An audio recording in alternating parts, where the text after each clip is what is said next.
នឹងមានការរីកចម្រើនការលើកឡើងរបស់អាដាមដូចជាចាប់អារម្មណ៍ខ្លាំងណាស់ហើយអាដាមផ្ដល់នៅសារៈសំខាន់ទាំងរឿងប្រវត្តិសាស្ត្រអញ្ចឹងអាដាមថាតើ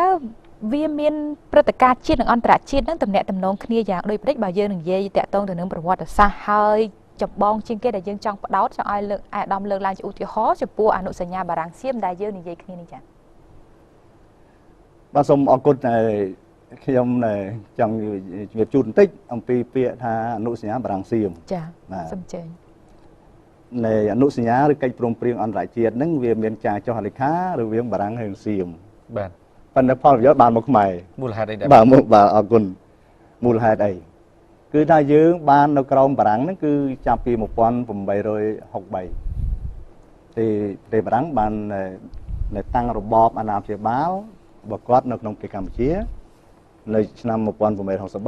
ចា៎អញ្ចឹងតាមគោលការណ៍នៃរបបអាណាព្យាបាលគឺបារាំងជាអ្នកតំណាងប្រទេសកម្ពុជានៅក្នុងកិច្ចការអន្តរជាតិអញ្ចឹងនៅបារាំងគាត់ទៅចុះហត្ថលេខាជាមួយនឹងសៀមមិនបាច់ខ្មែរទៅទេព្រោះគាត់ជាអ្នកតំណាងគាត់មានសិទ្ធិពេញច្បាប់នៅក្នុង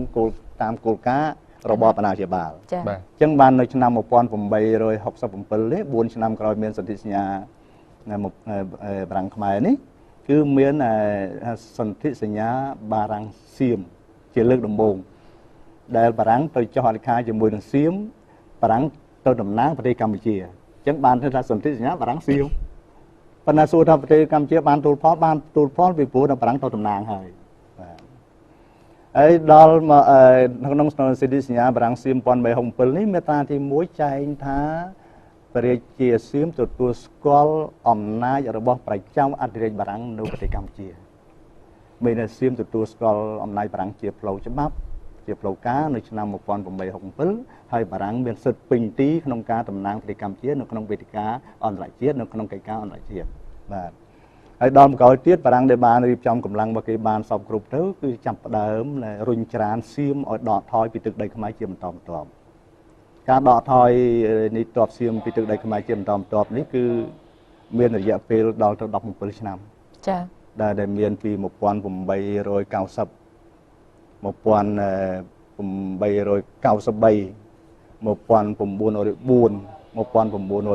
គឺរយៈពេល